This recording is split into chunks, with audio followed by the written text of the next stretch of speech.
German Shepherd was used to pull a heavy cart without rest. What baby did next left everyone in tears. The story you're about to listen to will break your heart and then put it back together. What this innocent child did for a suffering dog will leave you speechless. Don't forget to like, share, and let us know in the comments where you're watching from. A bone-chilling whimper cut through the peaceful countryside air. 5-year-old Lily Morgan froze mid-step, her small hand still clutching the dandelion she'd been about to blow. Something was wrong. The sound came again, a pained, desperate cry that made her blood run cold. Lily stood quietly in her family's sprawling backyard, bordered by tall grass that swayed gently in the summer breeze. Her home wasn't fancy, just a weathered 2-story farmhouse with chipped blue paint and creaky stairs, but it was filled with love. At least, that's what her father always said. The strange noise grew louder, metallic clanking mixed with labored breathing. Lily's curious green eyes scanned the distant dirt road that wound past their property. Then she saw it. A German Shepherd, its coat dulled with dirt and neglect, was straining to pull a cart loaded with what looked like heaps of scrap metal. The dog's legs trembled with each step, and even from this distance, Lily could see its ribs protruding through matted fur. A heavy chain attached to a crude harness cut into the animal's flesh, leaving raw marks visible even from where she stood. Lily's heart pounded against her chest as the dog collapsed mid-step, its legs buckling beneath the weight. The cart jerked to a halt, metal scraps rattling ominously. The dog didn't get up. "Dad!" Lily's voice was barely above a whisper. She rarely shouted. In fact, she rarely spoke at all.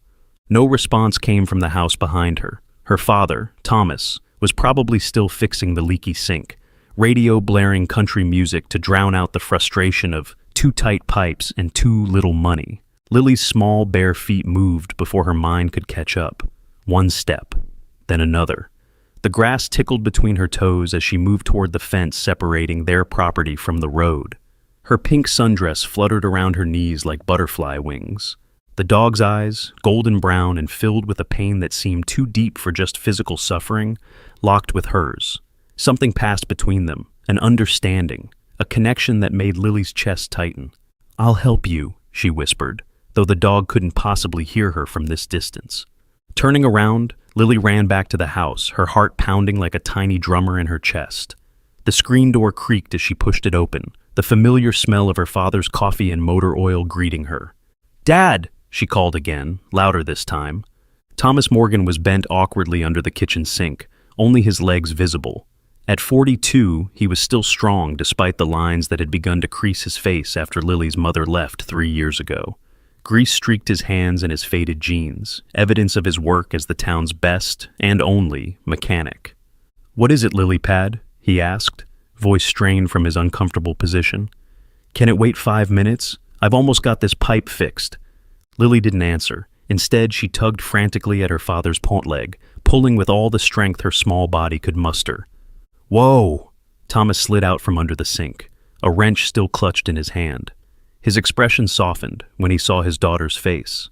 "What's wrong, sweetie?" Lily rarely showed this much emotion, not since the day her mother packed her bags and drove away without so much as a backward glance. Since then, Lily had retreated into herself, speaking only when necessary, communicating mainly through nods, shakes, and the occasional whispered sentence. Now her eyes were wide, tears threatening to spill, small chest heaving with urgency. She pointed frantically toward the back door. "Dog," she managed, her voice cracking with emotion. "Hurt." Thomas set down his wrench and wiped his hands on a nearby rag. "A hurt dog? Where?" Lily grabbed his hand, tugging him toward the door. Her urgency was palpable, electric. All right," Thomas said, allowing himself to be led. "Show me this dog." Outside, Lily pointed toward the road where the German Shepherd still lay motionless beside the cart. Thomas squinted, shading his eyes against the sun. "That's probably just old Mr. Redford's farm dog, Lily. They work those animals hard around here. Nothing we can—" But Lily was already moving, pushing open the gate that separated their yard from the field beyond. Her bare feet carried her through the tall grass, seemingly untroubled by the occasional thorn or sharp rock. "Lily, wait!" Thomas called, rushing after her. "Come back here. You can't just run off like that." Lily didn't slow down. Something about the dog's eyes had called to her, awakened something deep inside her that had been dormant since her mother left. A need to protect, to help, to care. As she got closer, the reality of the dog's condition became brutally clear. Blood matted its paws where the skin had split from pulling the heavy cart. The harness wasn't just uncomfortable, it was cruel, designed with metal pieces that dug into the animal's flesh with each movement. The chain was rusted, leaving orange-brown stains on the dog's neck. "Oh my God," Thomas whispered as he caught up, his hand coming to rest protectively on Lily's shoulder. "Stay back, Lily. We don't know if it's dangerous." But Lily shook her head firmly. The dog's eyes followed her, not with aggression, but with a deep, soul-crushing exhaustion. It made no attempt to growl or move away as she approached. "Poor thing," Thomas said, crouching down beside the cart. "Someone's been working this dog half to death." The cart was filled with scrap metal, old car parts, twisted bits of fence, a broken bicycle frame, things that would fetch a few dollars at the recycling center at best, not worth the suffering they had caused. Thomas examined the crude harness, his mechanic's hands gentle as they assessed the damage. "This is animal cruelty, plain and simple." A tag hung from the dog's collar, half hidden by dirt and blood. Thomas carefully turned it over. "Property of Victor Lanes," he read aloud, his voice hardening. "Lanes, that old hermit who lives out by the abandoned quarry." Lily nodded, though she barely knew who her father was talking about. She'd heard whispers about Mr. Lanes at school, how he lived alone in a rundown shack, how the other kids dared each other to ride their bikes past his property, how sometimes strange noises came from inside his house late at night. "He's always been a mean one," Thomas continued, more to himself than to Lily. "But this is something else." The dog whimpered as Thomas touched its side, checking for broken ribs or other injuries. Its eyes never left Lily's face. "Can we help him?" Lily asked, her voice so quiet it was almost lost in the gentle rustle of the field grass. Thomas sighed, running a hand through his hair. "I don't know, Lily Pad. This dog belongs to someone else. Even if that someone is treating it badly, we can't just take it." Lily's lower lip trembled. A single tear slid down her cheek, leaving a clean trail on her dust-smudged face. "Please, Daddy." Those two words Thomas hadn't heard in so long, broke something inside him. How long had it been since Lily had called him Daddy instead of just Dad? How long since she'd said please with such raw emotion? "If we take him, we could get in trouble," Thomas warned, but he was already examining the harness for a way to release the dog. "And he might be hurt worse than we can see. He needs a vet, not just our help." Lily placed her small hand on the dog's head, her touch feather light. To Thomas's surprise, the dog didn't flinch or growl. Instead, it closed its eyes briefly, as if savoring the gentle contact. "Jack," Lily said suddenly. "What?" "His name is Jack." Thomas didn't ask how she knew this. The dog's tag clearly said nothing about a name, only ownership, but something in the way Lily said it, with such certainty, made him pause. "All right then, Jack it is." Thomas finally located the mechanism that kept the harness attached to the cart. With a few twists of his hands, he managed to free the dog from its burden. "We'll take him home, clean him up, see how bad he's hurt. But Lily, we can't keep him. We'll have to figure out what to do tomorrow."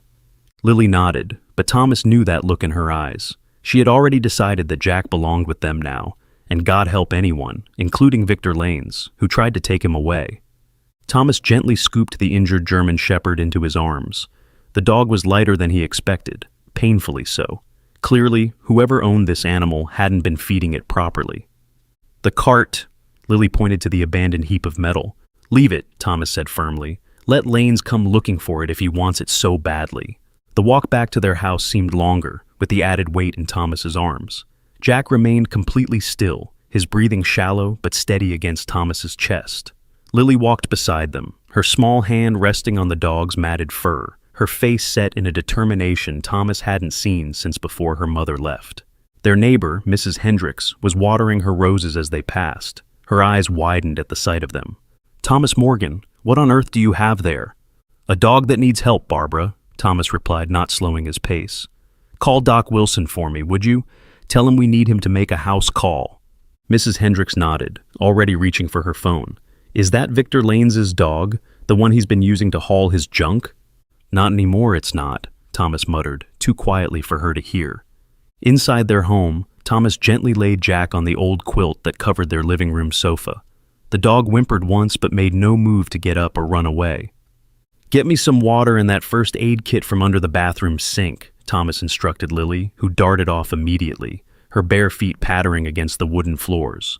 While she was gone, Thomas examined Jack more thoroughly. The injuries were worse than he'd initially thought. Beyond the obvious wounds from the harness and chain, the dog's paws were raw and bleeding. One leg seemed to bend at a slightly wrong angle, an old break that had healed improperly. Patches of fur were missing entirely, revealing skin that was irritated and infected. "What kind of monster would do this to you, boy?" Thomas whispered, gently stroking the dog's head. Lily returned with the supplies, her small face solemn as she placed them beside her father. She stood watching as Thomas began to clean the worst of the wounds, her fingers twisting anxiously in the fabric of her dress. "He'll be okay," Thomas assured her, though he wasn't entirely sure of that himself.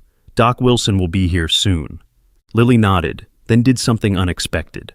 She climbed onto the sofa beside Jack, careful not to disturb Thomas's work or hurt the dog further. Then, with a gentleness that made Thomas's heart ache, she began to hum a soft lullaby, the same one Thomas used to sing to her when she had nightmares after her mother left.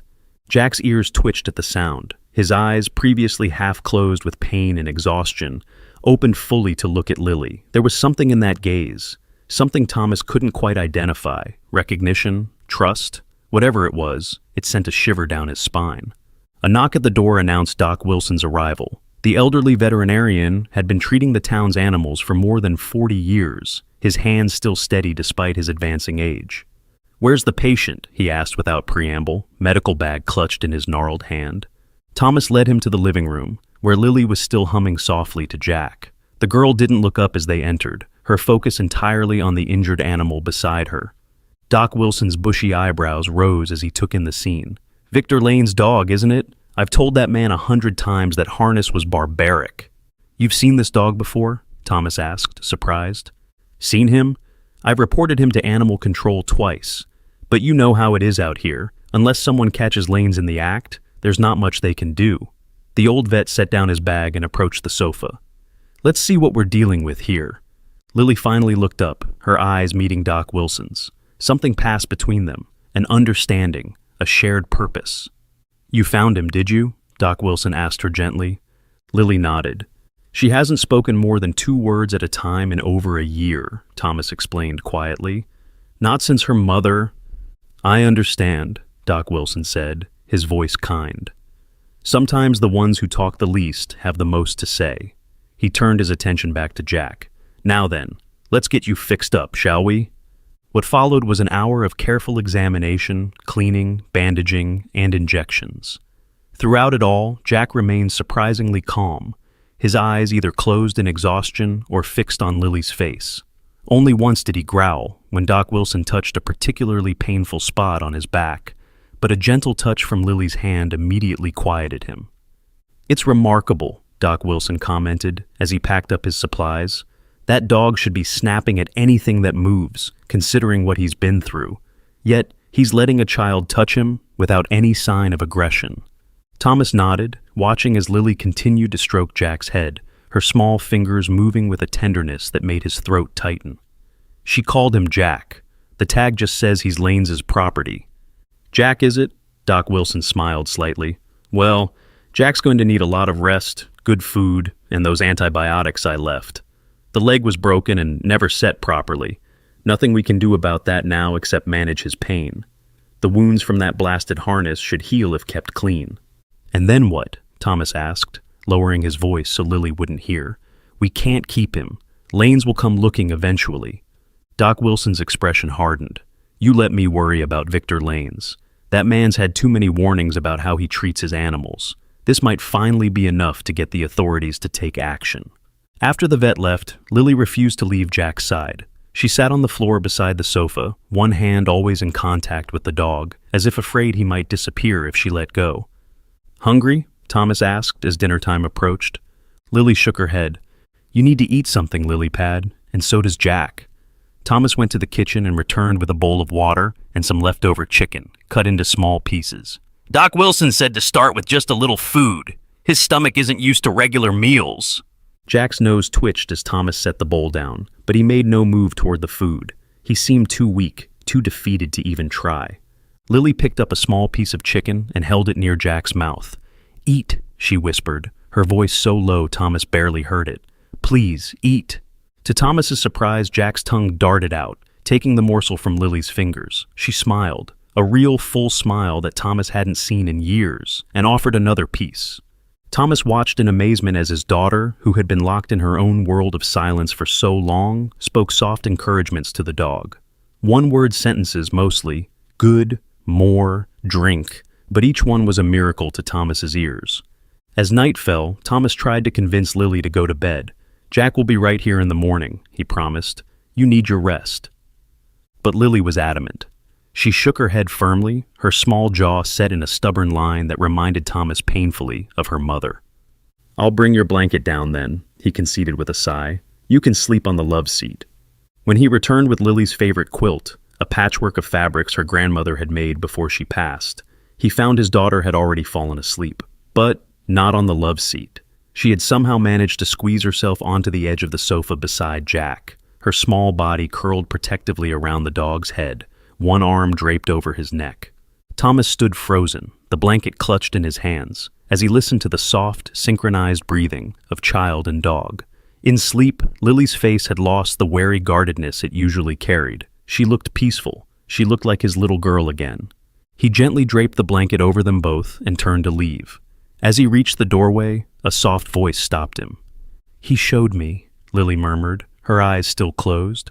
Thomas turned back. "Showed you what, sweetheart?"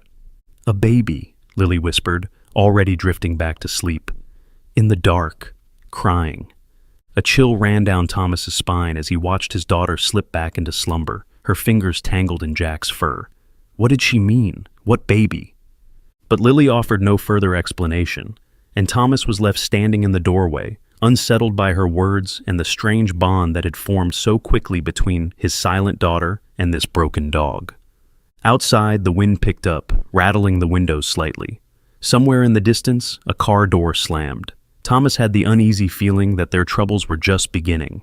Morning light filtered through the living room curtains, casting golden stripes across Jack's still form. Thomas, who had barely slept, checked on them multiple times throughout the night. Each time, he found the same scene. Lily curled protectively around Jack, both breathing in perfect rhythm. Thomas made coffee and leaned against the kitchen counter, staring out the window at the abandoned cart still visible in the distance. The sight of it made his blood boil all over again. Who treats an animal like that? And what was that cryptic thing Lily had said about a baby? A soft patting of feet made him turn. Lily stood in the doorway, her hair tousled from sleep, her eyes more alert than he'd seen them in months. "He's awake," she said simply. Thomas followed her back to the living room. Jack's eyes were indeed open, watching their approach with cautious awareness. When he saw Lily, his tail gave a weak thump against the sofa cushion. "Morning, buddy," Thomas said gently, kneeling beside the dog. "How are you feeling today?" Jack's eyes shifted to him, intelligent and assessing, before returning to Lily. The connection between them was almost tangible, a thread of understanding that Thomas couldn't quite grasp. "He needs food," Lily stated, her voice stronger than yesterday. Thomas nodded, surprised and pleased by her clear speech. "Let's get him some breakfast then. And you too, young lady." After a simple meal, scrambled eggs for Lily, more chicken broth with rice for Jack, Thomas examined the dog's wounds. They looked slightly better in the daylight, though still serious. The antibiotics Doc Wilson had left would help with infection, but Jack had a long road to recovery ahead. "I need to make some calls," Thomas told Lily, who had resumed her position beside Jack on the sofa. "See what we can do about Mr. Lanes." Lily's face darkened at the mention of the name, and Jack's ears flattened against his head. And Thomas retreated to the kitchen and dialed the county sheriff's office. After explaining the situation, he was passed to Sheriff Cooper, a stern man with a reputation for fairness.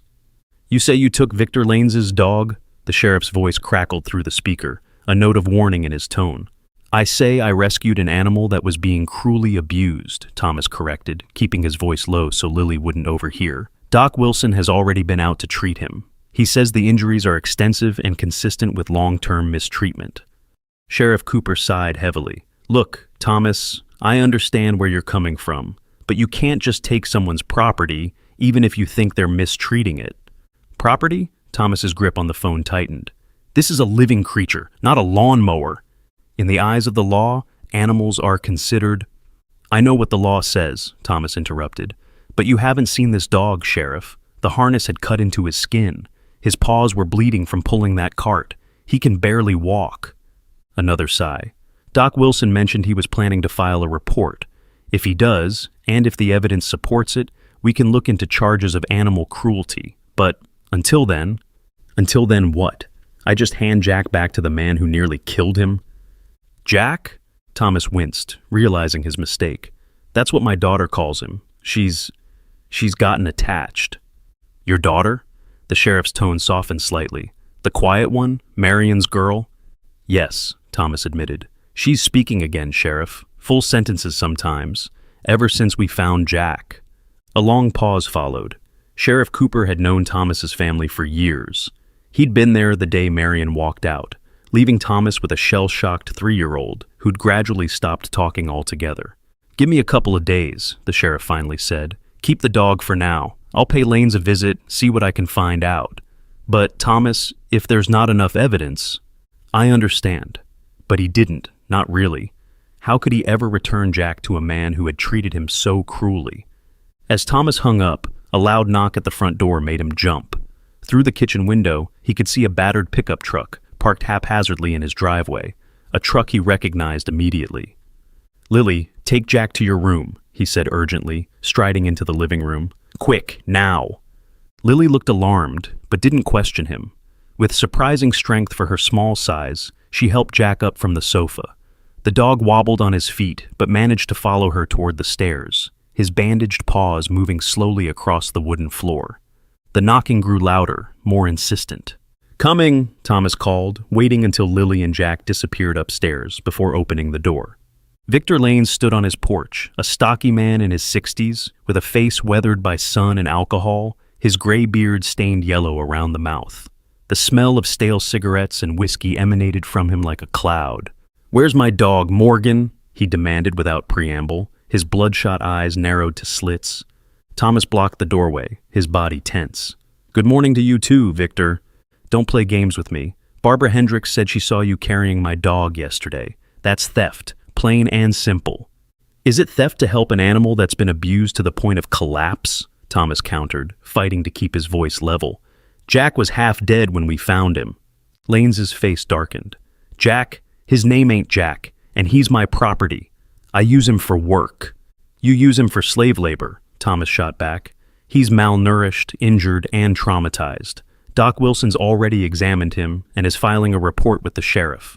Wilson? Lane spat to the side, narrowly missing Thomas's boot. That old fool's been after me for years. Thinks he knows better than everybody else how to treat animals. In this case, he does. Lanes took a step closer, his fists clenching at his sides. Thomas stood his ground, though every instinct told him to slam the door in the man's face. I want my dog back. Now. Each word was punctuated with the smell of stale alcohol. No. Thomas matched the older man's glare. The sheriff's investigating. If he decides you haven't broken any laws, then we can talk. Until then, the dog stays here. Lanes's face twisted into an ugly sneer. You think you're so high and mighty, don't you? You and that mute brat of yours. Thomas's restraint snapped. He grabbed Lanes by the collar, shoving him back a step. Don't you dare talk about my daughter. Lanes laughed, a harsh sound without humor. Hit a nerve, did I? Well, you hit one too. That dog is mine, and I'm not leaving without him. A movement at the top of the stairs caught Thomas's eye. Lily stood there, her small face pale but determined, watching the confrontation below. Go back to your room, Lily, Thomas called, not releasing his grip on Lanes's shirt. Lanes followed his gaze, his eyes narrowing when he spotted the little girl. There you are. Where's my dog, girl? Lily didn't answer, but her chin raised slightly in defiance. I said get out, Thomas growled, giving Lanes another shove toward the door. Before I forget my manners entirely. This isn't over, Lanes warned, finally backing away. Not by a long shot. That dog is mine, and I'll get him back, one way or another. He stomped back to his truck, the engine roaring to life with a belch of black smoke. As he backed out of the driveway, he rolled down his window and shouted, You tell your kid to mind her own business. Some things ain't meant for little eyes. Thomas watched until the truck disappeared down the road, confusion mixing with his anger. What did Lanes mean by that? What wasn't meant for little eyes? Lily had already disappeared back upstairs by the time Thomas closed and locked the door. He found her in her bedroom, sitting on the floor beside Jack. The dog was lying on her pink rug, his head resting in her lap. "It's okay," Thomas assured her, kneeling beside them. "He's gone now." Lily's fingers twisted nervously in Jack's fur. "He's a bad man," she whispered. Thomas couldn't argue with that assessment. "Yes, he is, but don't worry, we're not going to let him take Jack." Lily looked up at him, her green eyes suddenly too old for her 5-year-old face. He hurt the baby too. That chill returned to Thomas's spine. "What baby, Lily? What are you talking about?" Instead of answering, Lily reached for the pad of paper and crayons she kept on her bedside table. With intense concentration, she began to draw, her small fingers gripping the blue crayon tightly. Thomas watched as a crude barn took shape on the page. Inside, 2 figures emerged, one clearly a dog, the other small and huddled in a corner, a baby. "Jack showed me," Lily said, adding a thick black chain connecting the 2 figures. "In my dreams." "Showed you in your dreams?" Thomas stared at the drawing, unease spreading through him. "Lily, honey, it was just a dream. Dogs can't show us things." Lily shook her head firmly. "Not a dream, a memory. Jack's memory." Thomas didn't know how to respond to that. He'd never been a superstitious man, never believed in the kind of psychic connections that the older folks in town sometimes whispered about. But the certainty in Lily's voice was unnerving. "The baby cries a lot," Lily continued, adding dark scribbles around the barn. "No one comes except Jack. He tries to keep it warm." Thomas gently took the drawing from her, studying it more closely. The crude lines and childish proportions couldn't disguise the disturbing nature of what was depicted. A chained dog and a seemingly abandoned infant in some dark place. "Lily," he said carefully, "did you ever hear about a missing baby? Maybe at school or from Mrs. Hendricks?" Lily shook her head. "Jack showed me," she repeated stubbornly. Thomas glanced at the German shepherd, who was watching them both with those intelligent eyes. An impossible thought struck him, a rumor he had heard years ago, never confirmed, about Victor Lane's estranged daughter who had come to stay with him briefly, heavily pregnant and clearly in trouble. She'd left a few months later, no longer pregnant but with no baby in tow. The town had whispered, but no one had proof of anything, and the girl had never returned. "When did you see this, Lily? When did Jack show you?" "Last night," she answered simply. "And again this morning. The baby is cold and hungry. We need to help." Thomas ran a hand through his hair, torn between dismissing this as a child's imagination and the disturbing specificity of Lily's claims. Jack whined softly, as if urging him to listen. "We need to talk to Sheriff Cooper," Thomas finally decided. "Tell him what Jack has shown you." Lily nodded solemnly, returning to her drawing. This time she added another figure, a small girl with yellow hair, clearly meant to be herself, standing between the dog and the baby. "I'll protect them both," she declared, her voice stronger than Thomas had heard in years. The phone rang, startling them all. Thomas hurried back downstairs to answer it. "Thomas, it's Doc Wilson." The vet's voice was tight with urgency. "Is the dog still with you?" "Yes, he's upstairs with Lily. Why?" "Keep him there. Keep him safe. I just ran into Victor Lanes at the feed store, ranting about getting his property back." Thomas sighed. "Yeah, he already came by here. I sent him packing." "Did he say anything unusual about why he wants the dog back so badly?" Thomas froze, Lily's drawing flashing in his mind. He said something about Lily minding her own business, that some things weren't meant for little eyes. Why? A long pause followed. "Thomas, you remember the rumors about Lanes' daughter a few years back, the pregnant one?" "I was just thinking about that," Thomas admitted, lowering his voice. "Lily's been saying strange things, drawing pictures of a baby locked up somewhere with Jack. She says the dog showed her in her dreams." "God almighty," Doc Wilson breathed. "Thomas, when I was treating Jack yesterday, I noticed something odd. His canine teeth have been filed down.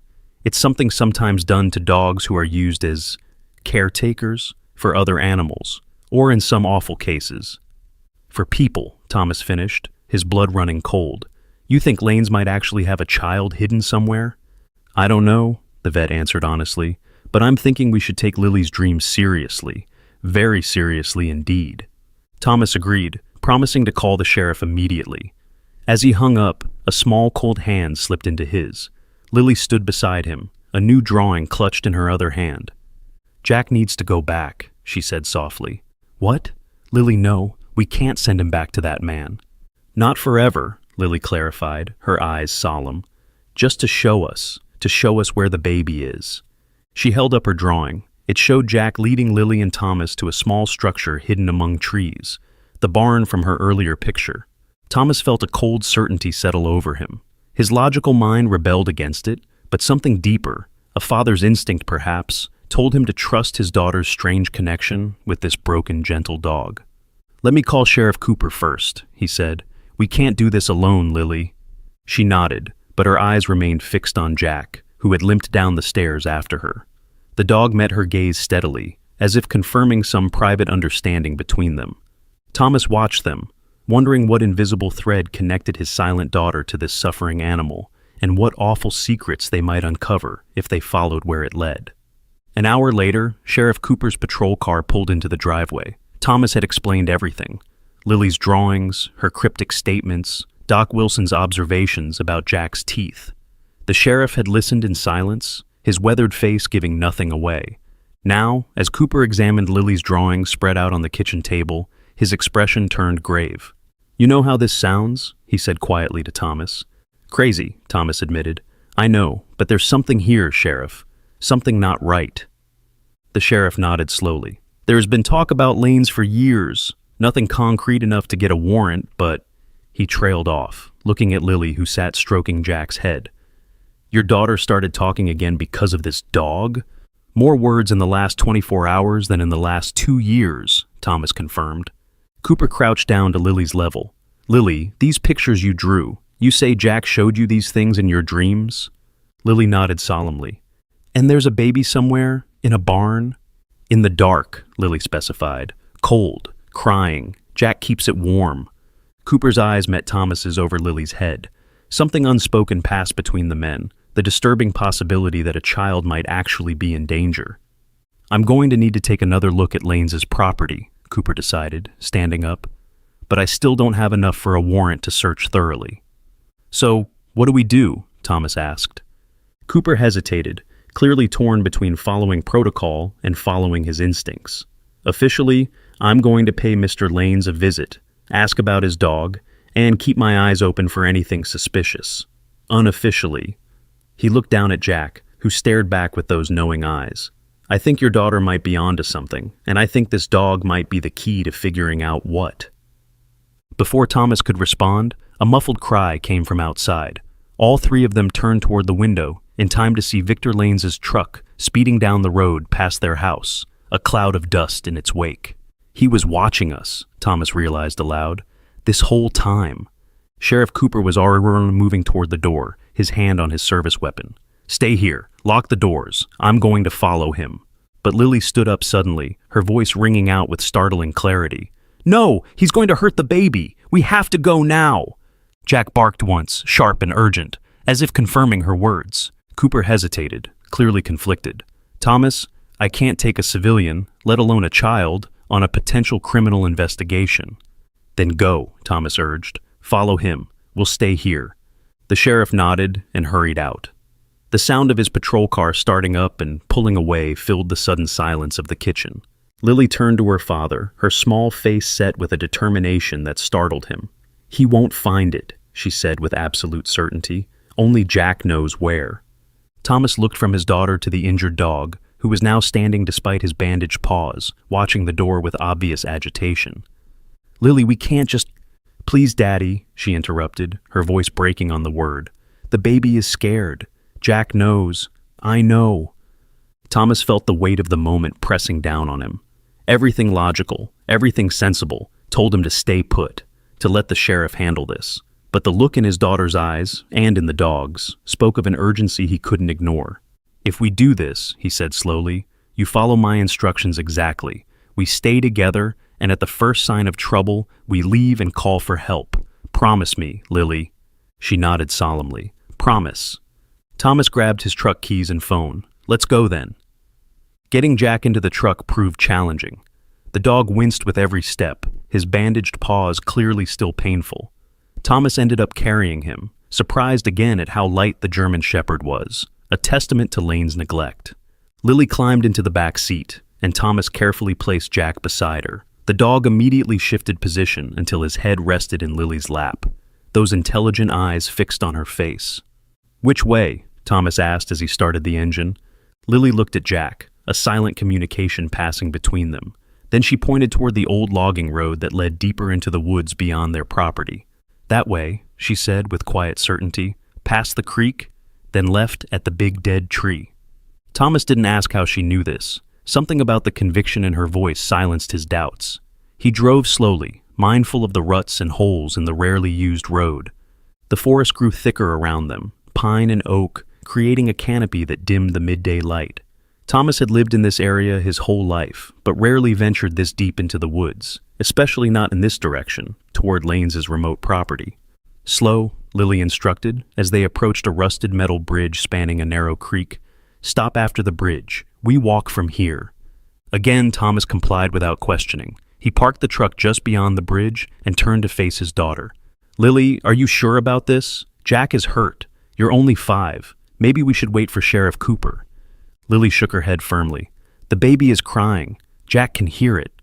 As if on cue, Jack raised his head, ears perked forward, a low whine building in his throat.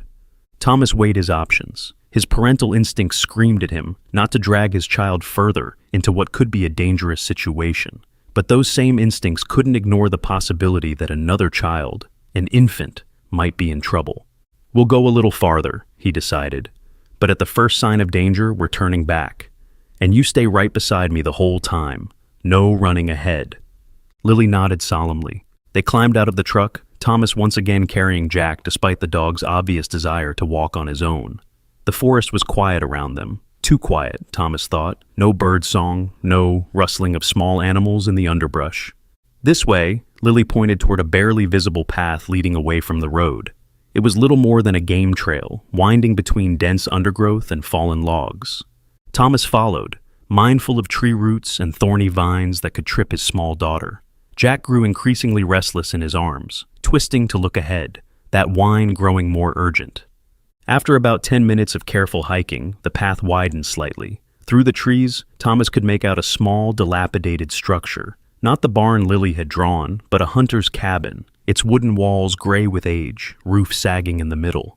"That's it?" he whispered to Lily. She nodded, her face pale but determined. Thomas set Jack down carefully, keeping a firm hand on his collar to prevent him from running ahead. "Stay close," he reminded them both.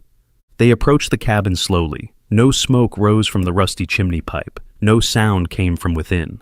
The small dirt yard was bare except for an ancient woodpile and a stump serving as a chopping block. Thomas felt his heart pounding as they neared the weathered door. Should he knock? Call out? What if Lane's was inside? He put a protective hand on Lily's shoulder, easing her behind him. "Hello?" he called, his voice echoing strangely in the forest stillness. "Anyone here?" No response. Jack strained against Thomas's grip on his collar, his entire body quivering with urgency. Thomas tried the door, locked. He peered through a grimy window, but could see little through the dirt-encrusted glass. "Around back," Lily whispered, tugging his sleeve. They circled the small cabin. The rear had a second door, this one hanging slightly ajar. Thomas's unease deepened. Something about this whole situation felt wrong, like walking into a trap. "Stay here," he instructed Lily, releasing Jack's collar to free his hands. "Both of you." But the moment he let go, Jack bolted forward, pushing through the half-open door despite his injuries. His sudden movement startled Thomas so much that he didn't react quickly enough to grab him. "Jack!" Lily cried, starting after him. Thomas caught her arm just in time. "No, Lily. Stay here." The sound of barking came from inside the cabin. Not aggressive barking, but the high-pitched, excited sound of a dog that's found something important. Thomas pushed the door open wider, his every sense on high alert. "Hello?" he called again, stepping carefully over the threshold. The cabin's interior was dim, the only light filtering through the dirty windows and the open door. It smelled of mildew and something else, something sour and unpleasant. The main room contained little: a rusty wood stove, a rickety table with one chair, some shelves with canned goods. Jack wasn't there. Instead, he had disappeared through another doorway that led to what Thomas assumed was a back room. "Jack," Thomas called softly, moving toward the doorway. The dog's whining grew louder, more insistent. Drawing a deep breath, Thomas stepped through the inner doorway and froze. Jack stood beside a crude wooden cradle, his nose gently nudging the bundle of blankets inside. His bandaged paws had left bloody prints on the rough wooden floor. Thomas approached slowly, his heart in his throat. The bundle moved slightly, and a weak cry emerged, the unmistakable sound of an infant. "Oh my God," he breathed, rushing forward. The baby was tiny, perhaps only a few months old, its face red and pinched with hunger, eyes swollen from crying. The blankets were soiled and damp, and the child's skin felt cool to Thomas's touch. Too cool. Jack looked up at Thomas, those expressive eyes seeming to say, "I told you so." Then he lowered his head to nuzzle the infant again, his body heat warming the child. "Daddy?" Lily's small voice came from the outer room. "Can I come in now?" "No, Lily," Thomas called back, his mind racing. "Stay right where you are. I'm coming to you." He carefully lifted the baby from the cradle, wrapping the small form more securely in the cleaner portions of the blanket. The infant weighed almost nothing, a fragile bundle of bones and translucent skin. How long had this child been here? Hours? Days? And where was Lane's? Thomas hurried back to Lily, the baby cradled against his chest, Jack limping at his heels. "It's really real," Lily whispered, her eyes wide as she stared at the infant. "Jack's baby." "We need to get this child to a hospital," Thomas said, trying to keep his voice calm despite the panic rising within him. "And we need to call Sheriff Cooper."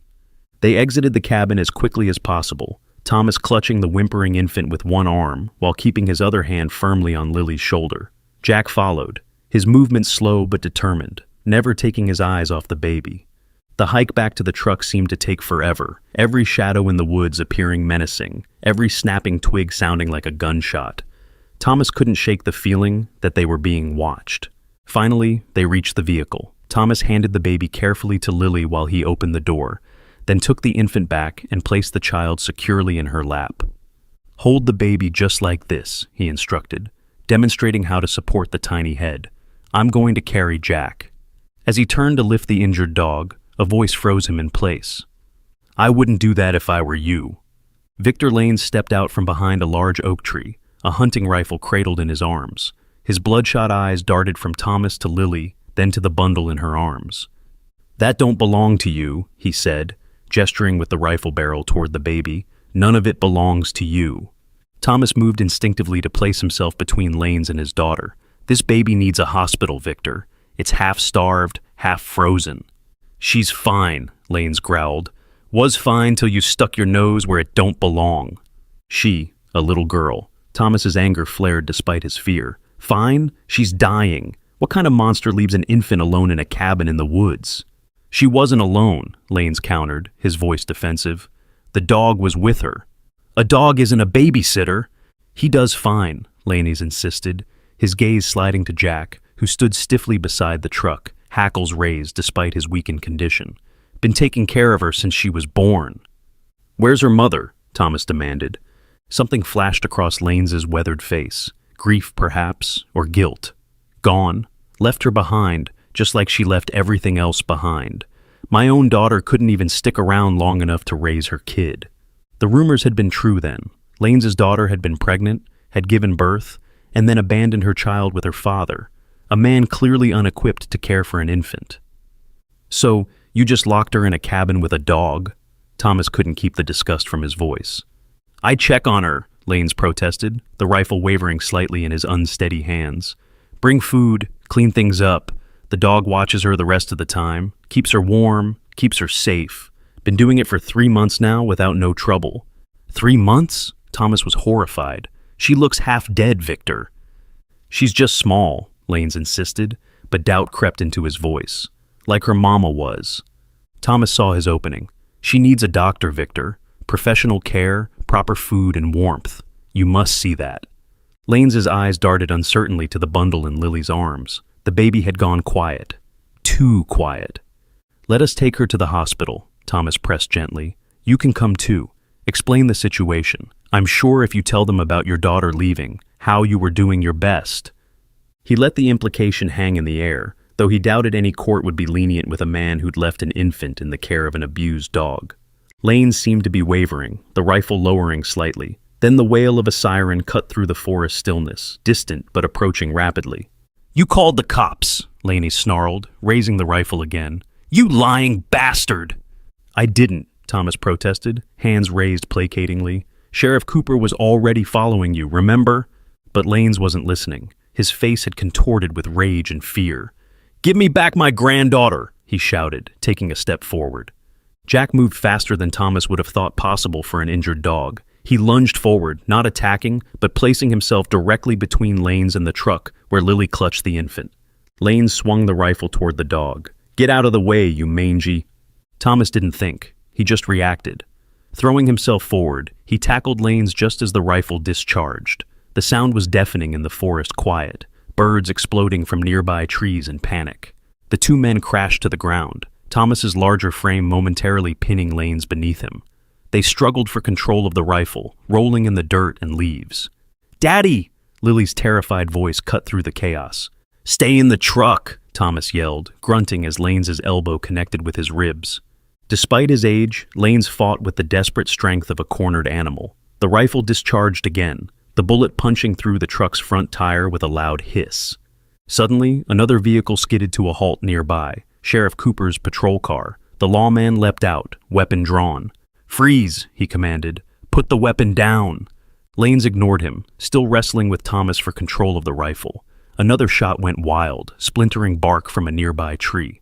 Cooper advanced cautiously, unable to get a clear shot with the two men tangled together. Then Jack, despite his injuries, despite the gunfire that clearly terrified him, flung himself into the fray. His teeth, filed down as they were, couldn't do much damage, but his weight and momentum were enough to knock Lanes off balance. The rifle went flying, landing several feet away.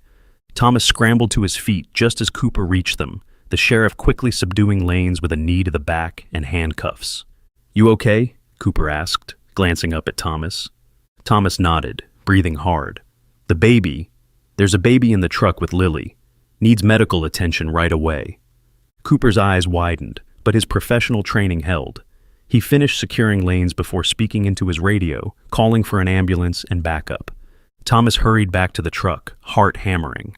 Lily sat exactly where he'd left her, tears streaming down her face. The infant still clutched protectively in her arms. Jack had limped back to them, his bloody paws leaving a trail on the forest floor. "It's okay now," Thomas assured them, opening the door to check on the baby. "You're safe. You're all safe." The infant's breathing was shallow, her skin still too cool, but she was alive. Relief washed over Thomas like a wave.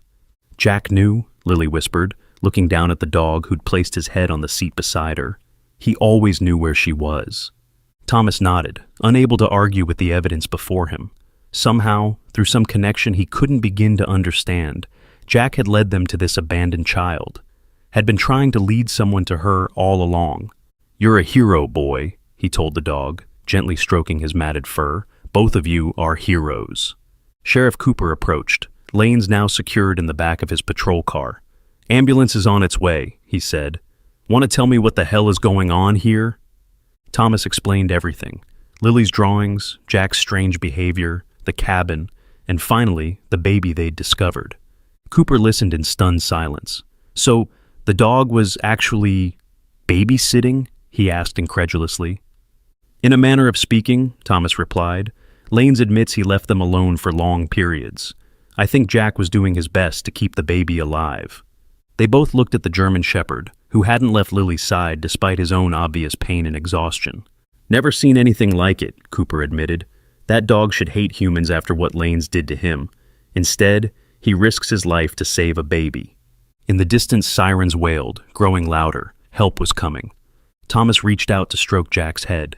"He doesn't hate people," he said softly. "He just needed to find the right ones." The next few hours passed in a blur. Paramedics arrived, immediately taking charge of the infant. A little girl indeed, severely malnourished and suffering from hypothermia, but miraculously still alive. They whisked her away to the nearest hospital, lights flashing and sirens blaring. Thomas followed in his truck, one tire now flat from Lanes's wild shot, the vehicle limping along slowly. Cooper had offered to take Lily and Jack in his patrol car, leaving a deputy to guard lanes until transport arrived to take him to the county jail. At the hospital, chaos ensued. Doctors and nurses swarmed around the tiny infant, medical terms flying too fast for Thomas to follow. Lily sat quietly in the waiting room, Jack's head in her lap, both of them exhausted, but refusing to be separated. A kind nurse had examined Jack's paws, cleaning and rebandaging them properly. "He's quite a dog," she'd remarked, giving him a gentle pat. "He saved that baby's life," Thomas told her. Somehow, he knew she needed help. Hours later, a tired-looking doctor approached them. "Mr. Morgan, Sheriff Cooper said you were the one who found the infant." Thomas nodded, standing up. "How is she?" "Stable for now. She's severely undernourished and dehydrated. We're treating her for exposure and the beginnings of pneumonia, but children, especially infants, are remarkably resilient. With proper care, she should recover." Relief washed over Thomas. Thank God. The sheriff mentioned something about a dog being involved. The doctor's tone was skeptical. Thomas gestured to Jack, who watched them both with those intelligent eyes. "This is Jack. He led us to the baby. He's been looking after her, I guess you could say." The doctor raised an eyebrow but didn't comment further. "Child Protective Services has been notified. They'll want to speak with you about exactly how you found the child." Thomas nodded. "Of course." After the doctor left, Thomas sat back down beside Lily, who had remained silent throughout the exchange. "The baby's going to be okay," he told her gently, "thanks to you and Jack." Lily nodded solemnly, her small hand still resting on Jack's head. "What will happen to her now?" she asked, her voice barely above a whisper. Thomas hesitated. "Well, CPS will find her a good home, a family who can take care of her properly." "And Jack? What about Jack?" That was the question Thomas had been avoiding. With Lanes arrested and likely facing serious charges, Jack no longer had a legal owner, abusive as that owner had been. "I guess Jack will need a home too," Thomas said carefully. Lily's eyes met his, a plea in their depths that needed no words. Thomas sighed, a smile tugging at his lips despite his exhaustion. "I suppose we do have that big backyard." Lily's face lit up with the first real smile he'd seen in years. Sheriff Cooper found them there an hour later, Lily dozing against Thomas's side, Jack still awake and alert at their feet. "Quite a day," Cooper remarked, settling into the chair opposite them. Thomas nodded wearily. "Any word on Lanes?" "He's singing like a canary now, trying to save his own skin. Claims his daughter left the baby with him about 3 months ago, said she'd be back in a week, never returned. He didn't report it because he has outstanding warrants in the next county over." "So he just kept her in that cabin?" Cooper nodded grimly. "Says he'd check on her once a day, sometimes skip a day if the weather was bad. Left the dog there to babysit." The sheriff shook his head in disgust. "Filed that poor animal's teeth down so it couldn't hurt the child, then chained them both up together." Thomas looked down at Jack, seeing the dog's ordeal in a new light. Not just an abused animal, but one forced to bear a terrible responsibility, keeping an infant alive with almost no resources. "You're going to need to make a statement," Cooper continued, "and we'll want to talk to Lily too, if that's okay. Though, from what I've seen, the case against Lanes is pretty solid even without her testimony." Thomas nodded, absent-mindedly stroking Jack's head. "And the baby? Do they know who her mother is?" "Working on it. Lanes gave us his daughter's name, Melissa Lanes. Last known address was in Tupelo. We're trying to track her down, but who knows if she's even still there." "And if they find her?" Cooper shrugged. "Depends on her situation, I guess. Abandoning your child with an unfit caretaker is a serious offense. But if she was in some kind of trouble herself," he trailed off, leaving the possibilities unspoken. "And if they don't find her, or if she doesn't want the baby back?"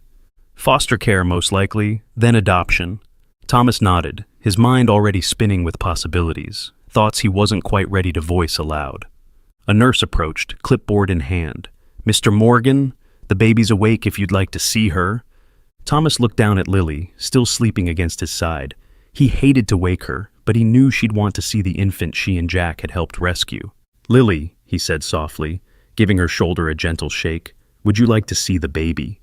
Lily's eyes fluttered open, confusion momentarily clouding them before understanding dawned. "Yes," she whispered. "Can Jack come too?" The nurse hesitated. "I'm not sure if..." "It's important," Thomas interrupted. The dog helped save her life. After a brief consultation with a doctor, permission was granted for a short visit with Jack, provided he was clean and under control. The nursery was quiet, soft lights casting a gentle glow over the row of bassinets.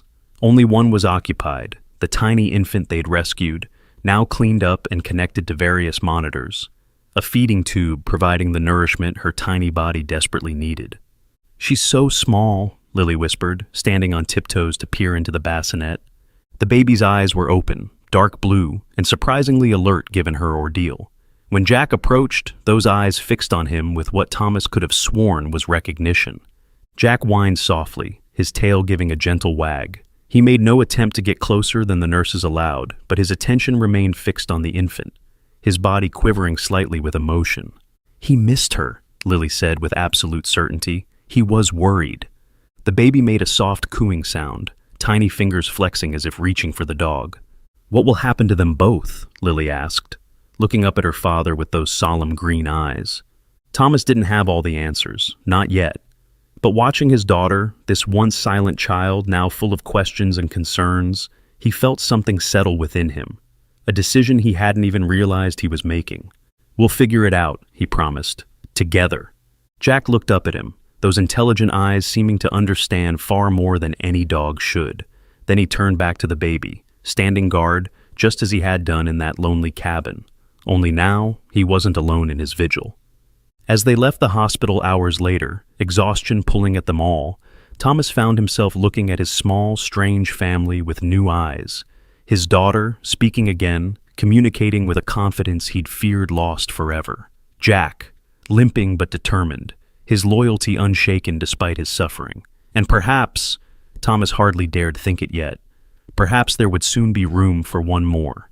The road ahead wouldn't be easy. There would be statements to make, hearings to attend, evaluations and home studies if they pursued what Thomas was beginning to consider. But for now, in this moment, something broken had begun to heal.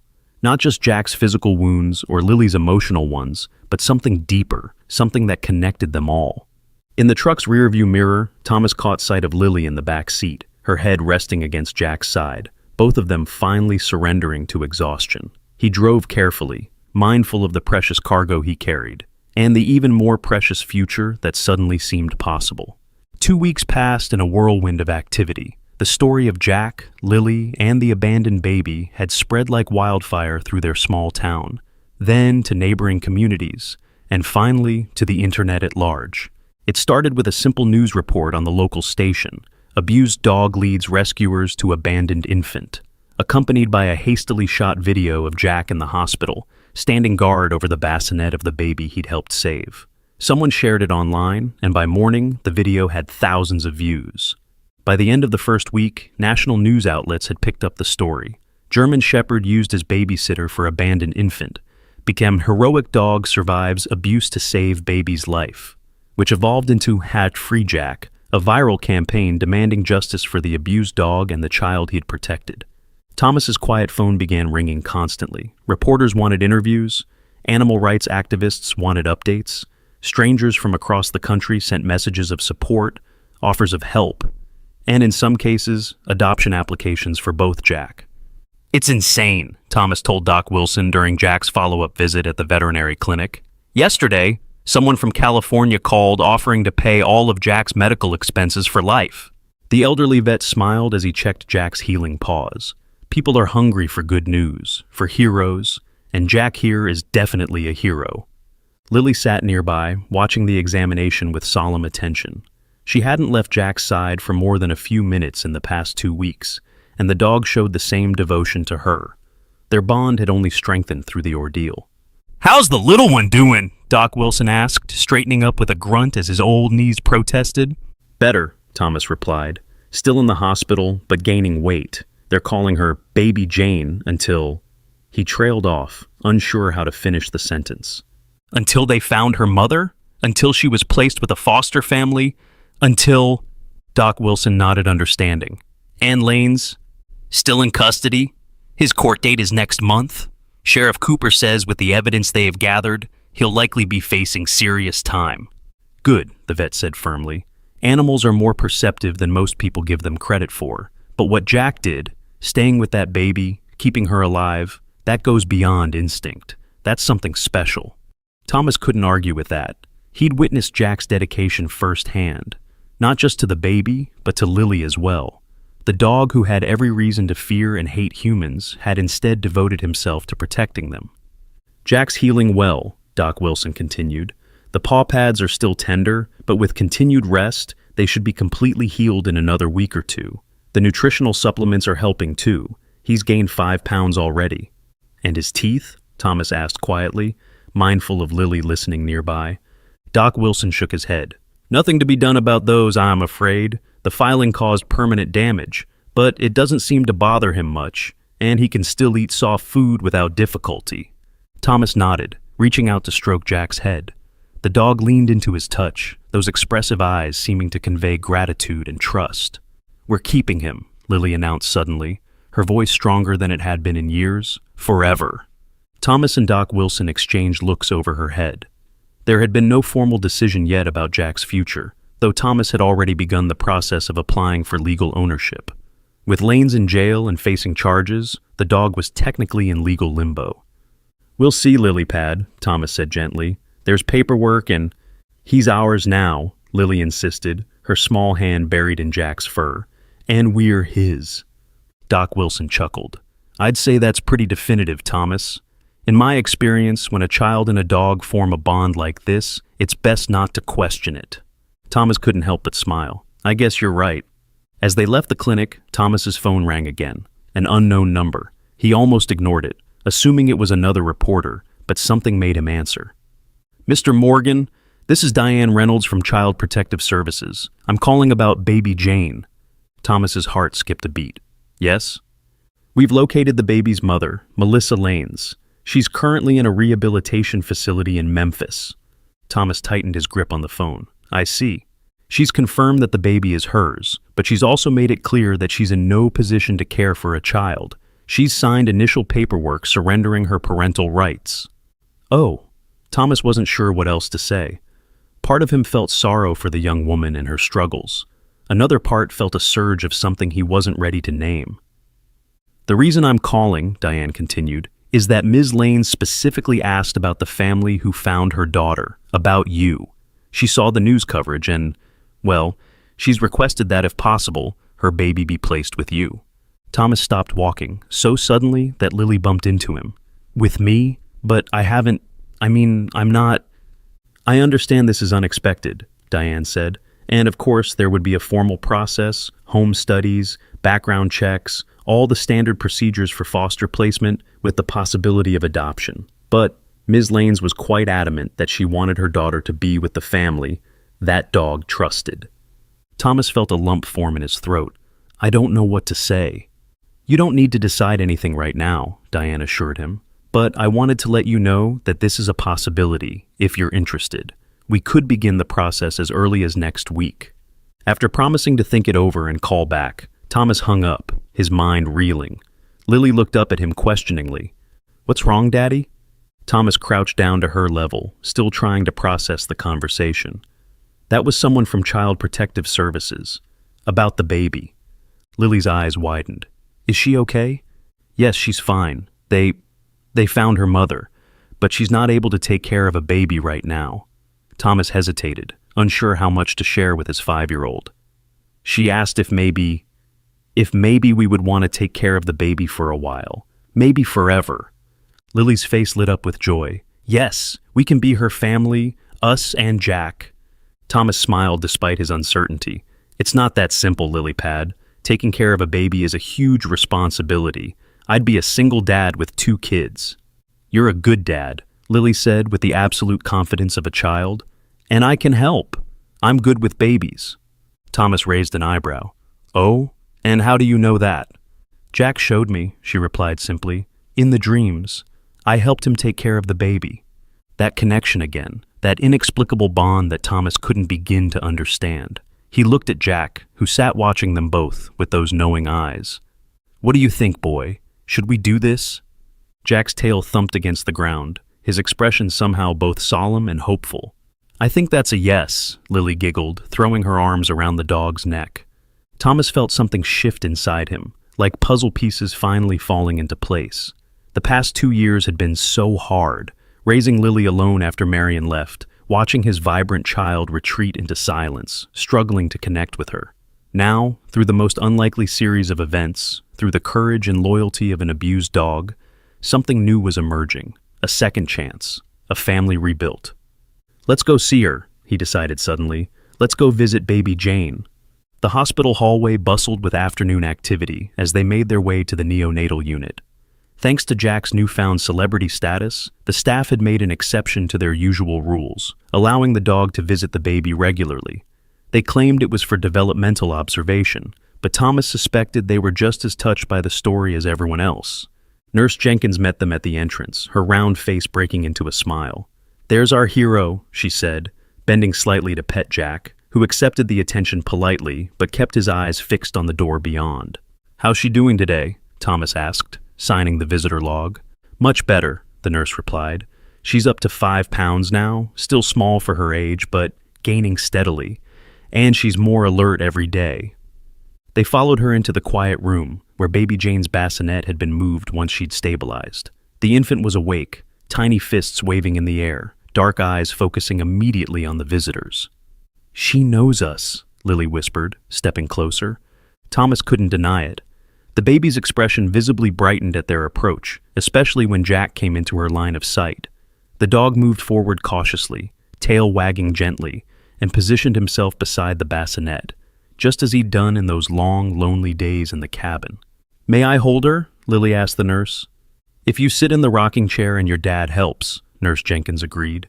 Soon Lily was settled in the chair with the baby cradled carefully in her arms, Thomas hovering protectively beside them, Jack sitting at attention at their feet. A perfect tableau. "You all look like you belong together," the nurse commented softly.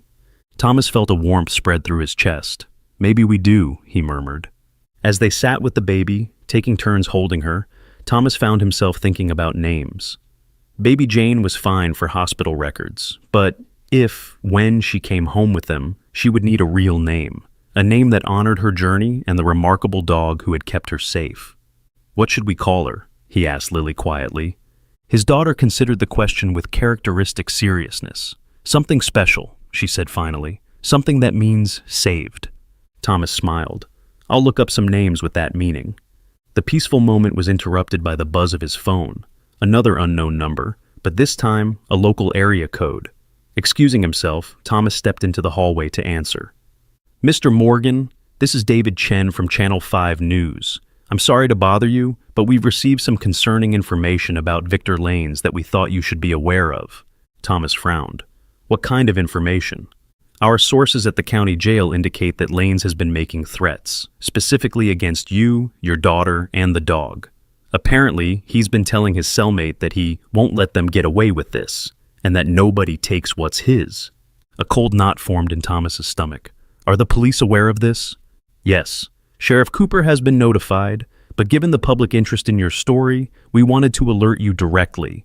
We're running a piece on the threats tonight, and we wanted to give you a chance to comment or prepare." "No comment," Thomas said automatically, his mind already racing ahead. "Thank you for the heads up." He hung up, leaning against the wall, as he tried to process this new development. Lanes was in jail, awaiting trial. He couldn't hurt them. But the thought of his threats, his anger... "Mr. Morgan, is everything all right?" Nurse Jenkins had stepped into the hallway, concern etched on her face.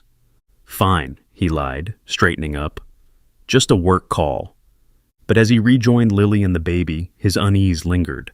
Lily seemed to sense it, looking up at him with worried eyes. "What's wrong, Daddy?" "Nothing, Lily Pad. Just grown-up stuff." He forced a smile. "Hey, I was thinking maybe we could stop for ice cream on the way home." The distraction worked for Lily, but not for Jack. The dog watched Thomas intently, as if he could sense the new tension, the potential threat. His posture became more alert, his eyes scanning the room with new vigilance. That night, after tucking Lily into bed with Jack settled protectively at her feet, Thomas turned on the local news. As promised, the top story was about Lanes's threats. Convicted animal abuser Victor Lanes, already facing charges of child endangerment and animal cruelty, has allegedly made threats against the Morgan family, who rescued his granddaughter and the German Shepherd, now known to thousands of internet users as Hero Jack, the newscaster reported gravely. Sources inside the county jail report that Lanes has been voicing intentions to reclaim his property once released. The screen switched to Sheriff Cooper, looking uncomfortable in front of the cameras. "We take all threats seriously," he stated. "Mr. Lanes is currently incarcerated and awaiting trial. His bail hearing is scheduled for next week, but given the nature of the charges and these new allegations, we will be recommending that bail be denied." Thomas turned off the TV, unease settling over him like a physical weight. What if Lanes somehow got out? What if he made good on his threats? The idea of anyone harming Lily or Jack, or the baby they hoped to bring home, was unbearable. He checked the locks on the doors and windows, a habit he'd developed since finding Jack. Then he called Sheriff Cooper directly. "I was going to call you in the morning," the sheriff said when he answered. "I'm sorry you had to hear about this from the news." "How serious are these threats?" Thomas asked, keeping his voice low to avoid waking Lily. "Hard to say. Lanes has always been full of hot air, but given what's at stake, his freedom, his reputation, his granddaughter, I wouldn't dismiss them entirely." "What should I do?" "Be vigilant, but not paranoid. We'll have deputies drive by your place regularly for the next few weeks, and I'm personally going to make sure the judge understands the situation at the bail hearing." After hanging up, Thomas checked on Lily again. She was sleeping peacefully, one arm thrown around Jack's neck. The dog, however, was wide awake, his eyes gleaming in the darkness as he watched Thomas in the doorway. "We'll keep her safe," Thomas whispered. "Both of them. I promise." Jack's tail thumped once against the bed, as if sealing the pact. The next few days passed in a blur of activity. Thomas filed paperwork to begin the foster-to-adopt process for baby Jane. He attended meetings with social workers, submitted to background checks, and allowed his home to be inspected. Through it all, Lily remained excitedly optimistic, and Jack stayed vigilant, as if he understood exactly what was at stake. The baby continued to improve, gaining weight and strength. The doctors were cautiously optimistic that she'd be released from the hospital within another week, assuming all continued to go well. Meanwhile, the internet fascination with their story grew. Free Jack evolved into Jack and Baby Jane, with thousands of people following their progress. Donations poured in, not just for Jack's medical care, but for the baby's future as well. A local lawyer offered pro bono services to help with the adoption. A furniture store donated a fully equipped nursery. Even the principal at Lily's school called to say that her teacher had planned a special unit on animal heroes inspired by Jack's story. "It's overwhelming," Thomas admitted to Sheriff Cooper during one of the officer's regular check-ins. "All this attention, some days I can barely keep up with it." "Folks need something to believe in," Cooper replied sagely. "A dog saving a baby, a little girl who starts talking again because of that dog. It's like something out of a movie." Thomas had to agree. Sometimes it felt surreal, like he was living someone else's life. But then Lily would laugh, a sound he'd missed desperately for 2 years, or Jack would rest his head on Thomas's knee with those soulful eyes, and he'd know that all of this was wonderfully, incredibly real. The day before Lanes's bail hearing, Thomas received another call from Diane Reynolds at CPS. "Good news, Mr. Morgan. Your initial home study has been approved. Assuming the judge signs off, baby Jane could be placed with you as early as next week, once she's released from the hospital." Thomas sat down hard, joy and terror mingling in his chest. That's wonderful." "There's more," Diane continued. "Melissa Lanes contacted us again. She's chosen a name for the baby, one she'd like you to use if you're willing." "Of course," Thomas said. "What is it?" "Hope," Diane replied. "She wants her daughter to be called Hope." Hope, the perfect name for a child who had survived against all odds, kept alive by the loyalty of a dog, and found by the determination of a little girl. "Hope," Thomas repeated, tasting the word. "It's perfect." When he told Lily about the name later that evening, her face lit up. "Hope," she said, nodding seriously. "Jack will like that too." As if hearing his name, the dog looked up from his spot by the fireplace, tail wagging gently. "Big day tomorrow," Thomas said, changing the subject. "Lane's bail hearing." Lily's expression darkened slightly. "He's trying to get out?" Thomas hesitated, unsure how much to share with her. She might be only 5, but after everything she'd been through, she deserved honesty. He's going to try, yes, but Sheriff Cooper doesn't think the judge will allow it. He wants to hurt Jack, Lily stated. Not a question, but a certainty. Why do you say that? Jack dreams about him. Bad dreams. He growls in his sleep. Thomas hadn't noticed, but he believed her. The bond between Lily and Jack seemed to transcend normal human-animal relationships. No one is going to hurt Jack, he promised. Or you, or Hope. I won't let that happen. Lily nodded solemnly, apparently satisfied with his vow. That night, Thomas again checked all the locks before going to bed, unable to shake the unease that had settled over him since learning of Lanes's threats. Despite Sheriff Cooper's reassurances, he couldn't help feeling that something was coming, some confrontation they couldn't avoid. He was drifting off to sleep when Jack's barking jolted him awake. Not the occasional someone's walking past the house bark, but an urgent, alarmed sound that sent Thomas bolting upright. Throwing on his robe, he rushed to Lily's room first. She was safe, sitting up in bed, eyes wide with fear. "Stay here," he instructed, closing her door firmly before heading downstairs toward the continuing barks. Jack stood at the front window, hackles raised, barking at something outside. Through the glass, Thomas could see the beam of a flashlight sweeping across his front yard, moving steadily closer to the house. His heart pounding, Thomas grabbed his phone to call 911, but before he could dial, the kitchen door crashed open with a splintering of wood. Jack tore past him, a blur of fur and fury, racing toward the intruder. "Jack, no!" Thomas shouted, following close behind. The scene in the kitchen froze him in his tracks. Victor Lane stood in the doorway, his weathered face contorted with rage, a hunting knife clutched in one hand. How had he gotten out? Had someone posted his bail? Had he escaped? There was no time to wonder. Jack had planted himself between Lanes and the rest of the house, his injured body trembling with readiness, a low growl rumbling in his throat. "Get out of my way, you mangy mutt," Lane snarled, brandishing the knife. "I've come for what's mine." "There's nothing here that belongs to you," Thomas said, finding his voice at last. "The police are on their way." A lie, but Lanes didn't need to know that. Lanes laughed, an ugly sound. "Nice try, but I know you haven't called anyone yet, and by the time you do, I'll be gone, with my granddaughter." Ice flooded Thomas's veins. "Hope isn't here. She's still in the hospital." "Hope?" Lane spat the word. "That what they're calling her now? Fitting, I suppose. Only Hope is a lie, ain't it? Always has been." He took a step forward. Jack's growl deepened, but he didn't attack. Those filed-down teeth would be little defense against the knife. "It's over, Victor," Thomas said, trying to keep his voice steady. "Even if you somehow got past us, you'd never get to Hope. The hospital has security, and the whole town is watching for you now." Uncertainty flickered in Lanes's bloodshot eyes, but the knife remained steady in his hand. "They can't keep her from me. She's my blood, my family." "Family isn't just blood," Thomas countered. "It's love, protection, sacrifice." He gestured to Jack, still standing guard despite his trembling legs. "That dog has done more for your granddaughter than you ever did." Rage contorted Lanes's features. "You think you're so much better than me? You with your perfect house and your perfect life?" "My life's far from perfect," Thomas said quietly, "but I would never chain a dog to a cart until it bled. I would never leave a baby alone in a cabin in the woods." Jack's barking suddenly changed, becoming sharper, more urgent. Thomas glanced away from Lanes for just a second and saw what Jack had already sensed.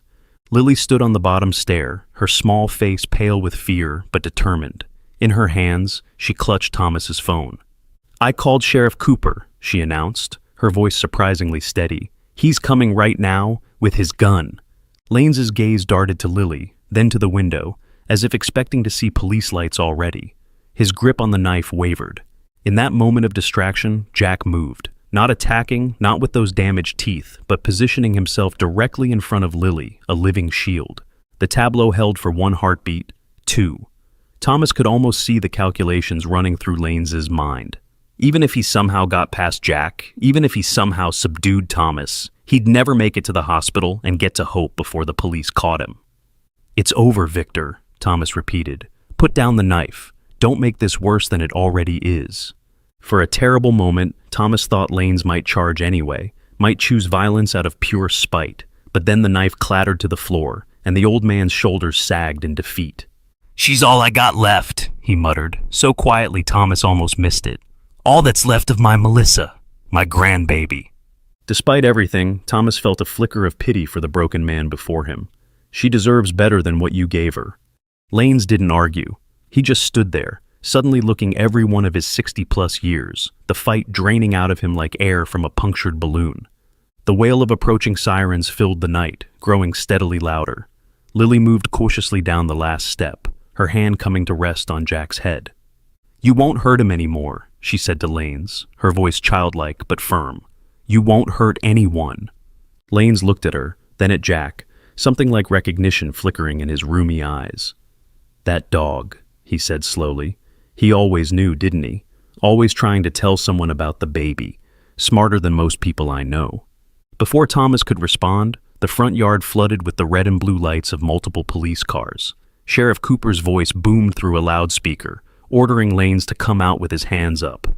The night dissolved into organized chaos, officers securing Lanes, taking statements, photographing the broken door. Through it all, Jack stayed by Lily's side, his vigilance unwavering, even as his exhausted body trembled with the strain. "You're a hero, boy," Thomas told him, kneeling to embrace both Jack and Lily as the police finally led Lanes away. "Both of you are heroes." Lily smiled up at him, no trace of her former silence in her bright eyes. "We protected our family," she said simply. Her words echoed in Thomas's heart long after the police had gone, long after he'd secured the house with temporary repairs, long after he'd tucked Lily back into bed with Jack curled protectively at her feet. Family. That's what they were becoming, what they already were. A father and daughter who had survived abandonment. A dog who had endured unimaginable cruelty, yet maintained his capacity to love and protect. And soon, a baby who had been kept alive by that same dog's devotion. An unlikely family, patched together from broken pieces, but stronger for the breaking perhaps, more appreciative of the bonds they were forging. Tomorrow would bring new challenges, Lanes's rearrangement, Hope's imminent release from the hospital, the ongoing foster care process. But tonight, in the quiet aftermath of violence averted, Thomas felt a profound sense of peace. Whatever came next, they would face it together. All of them.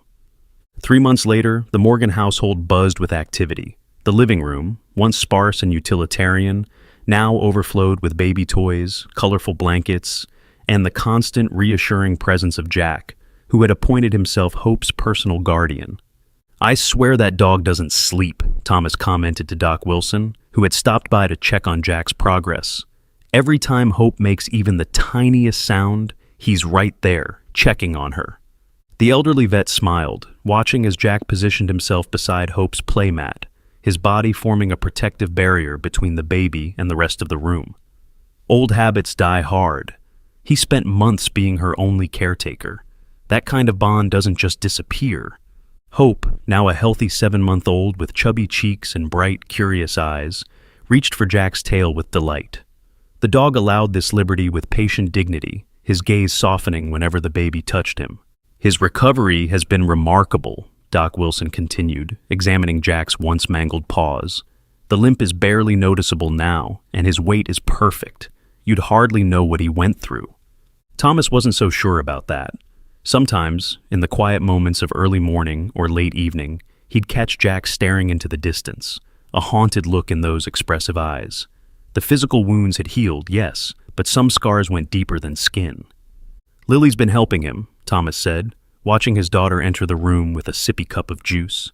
"She says they talk about their bad memories together." Doc Wilson raised an eyebrow but didn't comment. By now, the whole town knew about Lily's special connection with Jack, her belief that she could understand his thoughts, his feelings, his past. Some dismissed it as a child's imagination. Others, like Thomas, had seen too much evidence to doubt.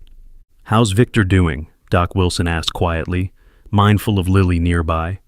Thomas sighed.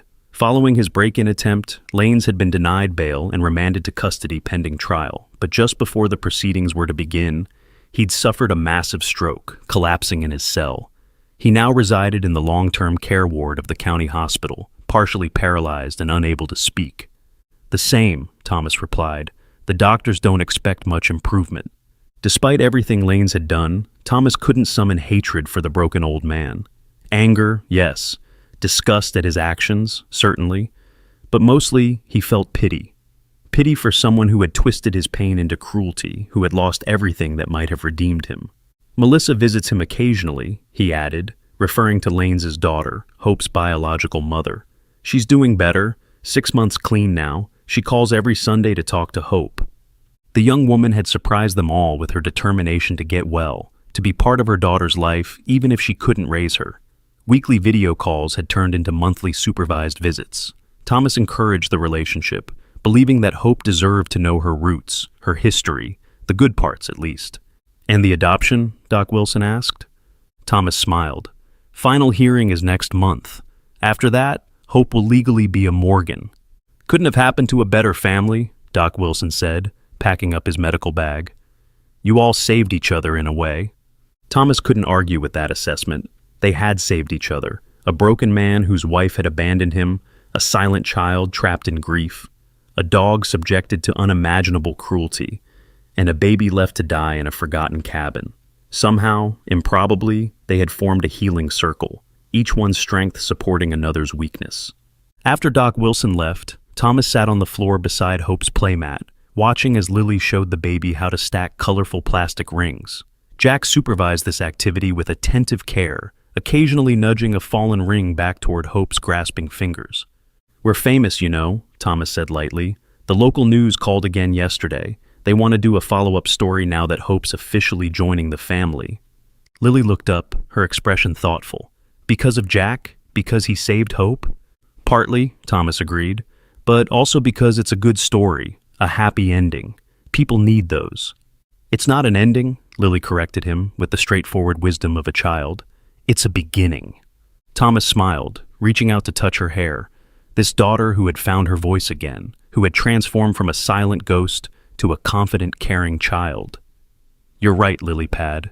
It's definitely a beginning."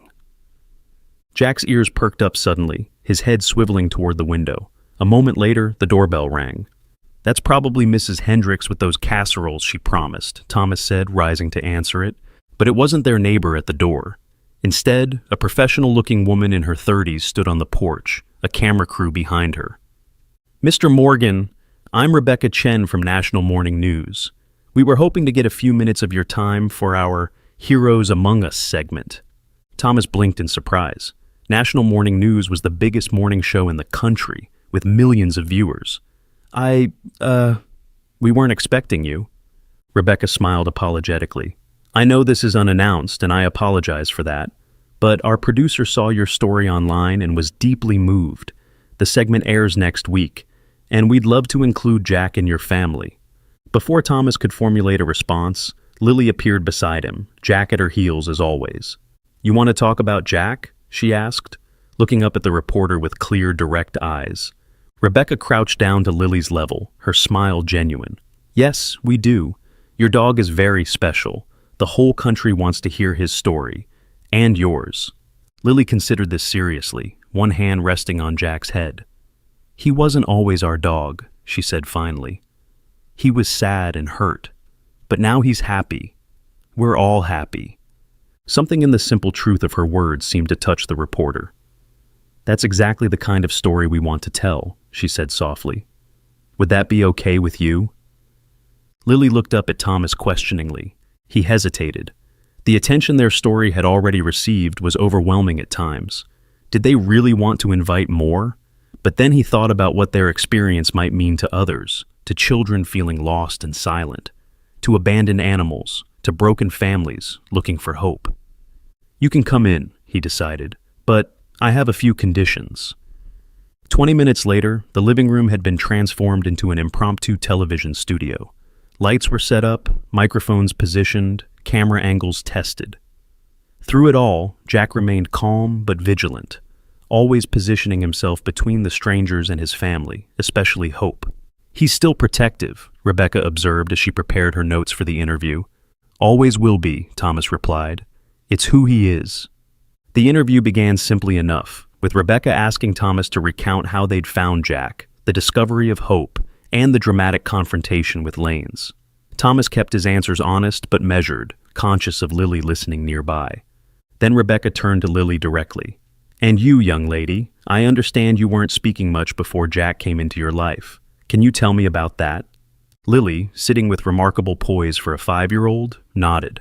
My mom left, she said simply, and my words got stuck inside. I didn't know how to get them out. And Jack helped you find them again? He needed me, Lily explained, her hand, as always, resting on the dog's head. He couldn't talk, so I had to talk for him. About the baby. About the hurting. You believe Jack actually communicated with you? Showed you things? Rebecca's tone was gentle, not mocking, but curious. Lily nodded with absolute certainty. In dreams first, then just feelings. Pictures in my head. She looked down at Jack. He remembers everything. Everything? The cabin, the baby crying, the man hurting him. Lily's voice remained steady, recounting horrors with the simple clarity of a child. But he never got mad. He just wanted to help. Rebecca seemed momentarily at a loss for words, touched by Lily's account. That's quite extraordinary. Jack is extraordinary, Thomas agreed. Most people would have given up, shut down completely after what he went through, but he never stopped trying to help, to protect. Even with his teeth filed down and his body injured, he still tried to save the baby, Rebecca clarified for the viewers. He did save her, Lily corrected. Every day, by keeping her warm, by making her not alone. Hope chose that moment to make her presence known, babbling happily from her playmat. Jack immediately got up to check on her, his movement swift but careful. And that's Hope now? Rebecca asked, smiling at the baby's antics. That's our Hope, Thomas confirmed. The final adoption hearing is next month, but she's been part of our family since the day we found her. A remarkable story of resilience and love, Rebecca summarized, turning back to the camera. A dog, abused and exploited, who nonetheless devoted himself to protecting an abandoned infant. A little girl who found her voice again through helping this extraordinary animal. And a father who opened his heart and home to both the dog and the baby, creating a new family from the ashes of tragedy. The interview continued for another 30 minutes, covering more details of their journey, the public response, the legal proceedings against Lanes, the medical challenges Hope had overcome. Throughout it all, Jack remained a calm, dignified presence, occasionally checking on Hope, but mostly staying pressed against Lily's side, as if lending her his strength. Before we wrap up, Rebecca said finally, there's something else our viewers should know. The German Shepherd Rescue Network has created the Jack Fund, in honor of your dog, dedicated to rehabilitating abused working dogs and finding them loving homes. They've already raised over $50,000. Thomas was speechless. I had no idea. Your story has touched people across the country, Mr. Morgan. It reminds us that even in our darkest moments, there is potential for extraordinary compassion and courage.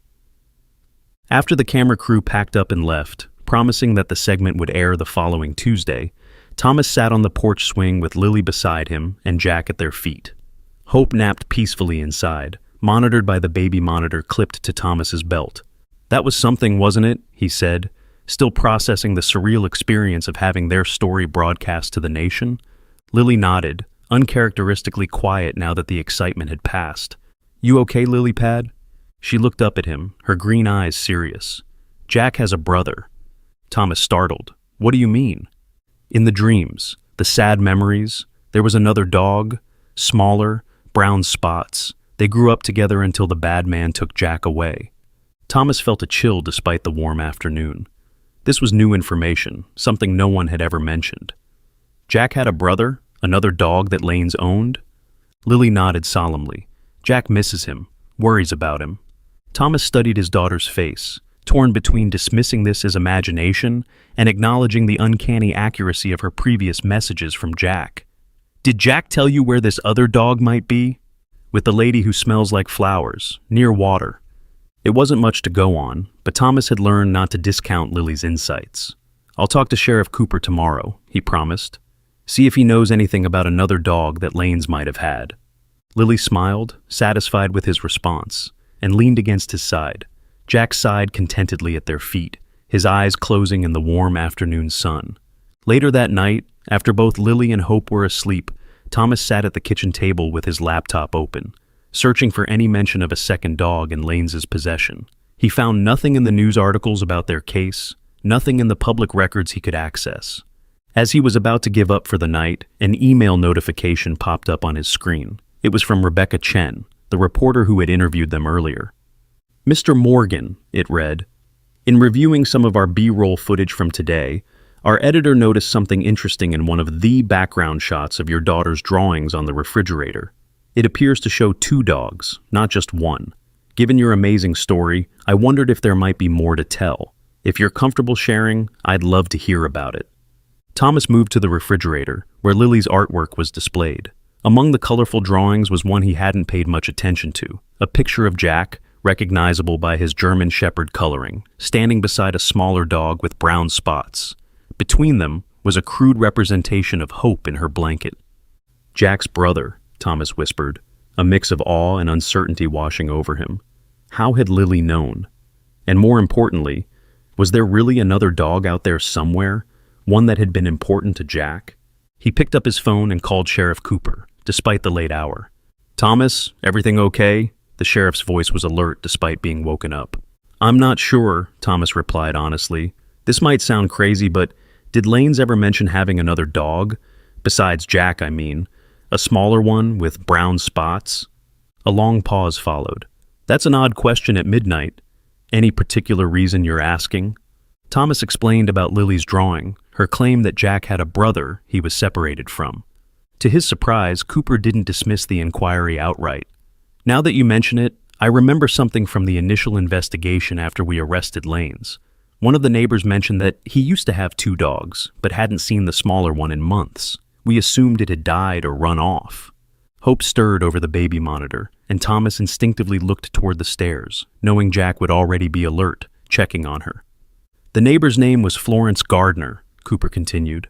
"Lives about a mile from Lanes's property, down by the creek. Older lady, keeps a bunch of flower gardens. The guys at the station call her Flower Lady. A lady who smells like flowers, near water." Thomas felt a chill run down his spine. "I'd like to talk to her," he said, "first thing tomorrow, if possible." "I'll give her a call in the morning, let her know you might be stopping by," Cooper promised. "But, Thomas, don't get your hopes up. It's been months. If there was another dog—" "I know," Thomas said, "but I have to check, for Jack's sake."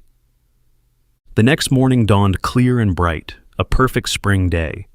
Thomas had explained the situation to Lily over breakfast, trying to manage her expectations while honoring her insight. "We're going to visit a lady who might know about Jack's brother," he said carefully. "But, Lilypad, we don't know for sure if he's still alive or if she has him. So, we need to be prepared for disappointment, okay?" Lily nodded solemnly. "Jack knows he's alive, just scared and lonely." Thomas exchanged glances with Jack, who sat alert beside Lily's chair, seemingly understanding every word. "Well, we'll see." After arranging for Mrs. Hendricks to watch Hope for a few hours, Thomas, Lily, and Jack piled into the truck. The drive to Florence Gardner's property took only about 15 minutes, winding along the creek that eventually ran behind Lanes's cabin. The Flower Lady lived up to her nickname. Her modest house was surrounded by elaborate gardens, a riot of spring blooms creating a fragrant paradise. As they pulled into the gravel driveway, Thomas could see why Lily had described her as the lady who smells like flowers. An elderly woman emerged from the house as they parked, wiping her hands on a garden apron. Her white hair was tied back in a practical bun, her weathered face kind but cautious. "Sheriff Cooper called about you," she said by way of greeting. "Said you were asking about Victor's other dog." Thomas nodded, helping Lily out of the truck before letting Jack jump down. "Yes, ma'am! We were wondering if you knew what happened to it." Florence's eyes widened as she took in Jack, recognition dawning. "Why, that's Victor's German Shepherd, the one from the news." "This is Jack," Lily said proudly. "He saved a baby." "So I heard," Florence replied, her expression softening as she looked at Lily. "The whole county's been talking about it." Jack, meanwhile, was acting strangely. He stood rigid, nose lifted to the air, tail beginning to wag with increasing speed. A low whine built in his throat, not of distress, but of anticipation. Florence noticed his behavior and smiled. "I think he knows," she said softly. "Knows what?" Thomas asked, his heart beginning to race. Instead of answering, Florence turned toward her house and gave a gentle whistle. "Buddy, come here, boy." For a moment, nothing happened. Then the front door pushed open, and a smaller dog emerged, a beagle mix with distinctive brown spots on his white coat. He moved cautiously, almost timidly, until he caught sight of Jack. What happened next left Thomas speechless. Both dogs froze, staring at each other across the garden path. Then, with a joyful bark that seemed to contain years of longing, Jack bounded forward. The smaller dog raced to meet him, and they collided in a whirlwind of wagging tails, sniffing noses, and soft whines. "Jack's brother," Lily whispered, her face alight with vindication. "I told you." Florence wiped a tear from her eye as she watched the reunion. "I found him about 4 months ago, half-starved and terrified, hiding under my porch. Took me a week just to get him to come inside. Poor thing was covered in scars, and so afraid of people, especially men." "How did you know he was Lane's dog?" Thomas asked, his own throat tight with emotion as he watched the two dogs circle each other, checking every inch, reaffirming a bond long broken. "Didn't at first," Florence admitted, "but he had this half-torn collar with the letter B still visible. And I remembered Victor used to have 2 dogs, the big shepherd that pulled his cart, and a smaller one that just disappeared one day. When I asked him about it, he said something vague about the little one being too soft for work." Thomas could imagine what that meant. Lane's had kept the stronger dog for labor and discarded the one that couldn't serve his purposes. "They were from the same litter," Florence continued. "At least, that's what Victor told me years ago when they were puppies. Not pure breeds, but brothers nonetheless." Lily had moved closer to the reunited dogs, her small hand extended. Buddy, as Florence called him, shrank back slightly but didn't run. "It's okay," Lily told him softly. "Jack kept your baby safe, and now we keep Jack safe." Buddy looked from Lily to Jack, then back again, something like understanding passing between them. Slowly, cautiously, he moved forward to sniff her hand. "He's still very nervous around strangers," Florence explained, "especially children. But he's coming along, he sleeps in my bed now, and he's gained back most of his weight." Thomas watched the interaction, a thought forming in his mind. A crazy, impulsive, probably irresponsible thought. "Ms. Gardner," he began carefully, "would you consider, that is, do you think Buddy might benefit from spending time with Jack? Maybe even—" Florence smiled, seeming to read his mind. "Wondering if I'd let you adopt him, reunite the brothers permanently?" Thomas nodded, somewhat embarrassed by his presumption. "I know it's asking a lot. You've clearly done wonders with him already. And our household is pretty full with a 5-year-old and a baby. And a famous rescue dog," Florence added with a twinkle in her eye. "Quite the full house." "It is," Thomas admitted, "but seeing them together—" He gestured to the dogs, who had settled down side by side, Jack's larger body protectively curved around his smaller brother. "It seems wrong to separate them again." Florence was quiet for a long moment, watching the dogs with a thoughtful expression. "I'm an old woman, Mr. Morgan. I've lived alone since my Herbert passed 12 years ago. Buddy has been good company these past few months, and I'd miss him terribly." She paused, her gaze shifting to Lily, who was now sitting on the ground beside both dogs, talking to them softly. "But I can see what they mean to each other, and what your family could mean to Buddy." "We could visit," Thomas suggested quickly. "Bring both dogs over regularly. You'd be part of our extended family, not losing Buddy entirely." A smile spread across Florence's weathered face. "I'd like that very much. It gets lonely out here sometimes, even with all my flowers for company." They spent the rest of the morning at Florence's house, working out the details of what Thomas mentally termed a shared custody arrangement for Buddy. The smaller dog gradually warmed up to them, especially after seeing how completely Jack trusted them. By the time they left, with a promise to return the following weekend, Buddy had even allowed Lily to scratch behind his ears, a major breakthrough, according to Florence. "Jack has a brother," Lily announced triumphantly as they drove home. "Just like I said." Thomas couldn't argue with that. "You were right, Lily Pad. Absolutely right." In the back seat, Jack sat with his nose pressed to the window, watching Florence's house recede in the distance. Thomas could almost imagine his thoughts. Not goodbye, but see you soon. 6 months later, on a crisp autumn afternoon, Thomas stood in the backyard watching the scene before him with a heart so full it threatened to overflow.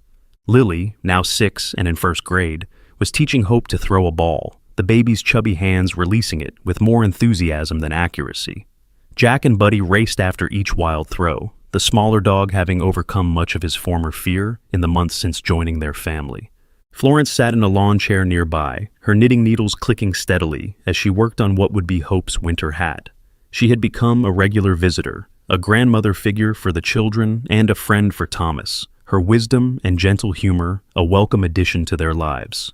The yard itself had been transformed. The once simple space now boasted a sturdy fence, donated by a local construction company touched by their story, a small playhouse painted in cheerful colors, and even a dedicated dog run where Jack and Buddy could exercise safely.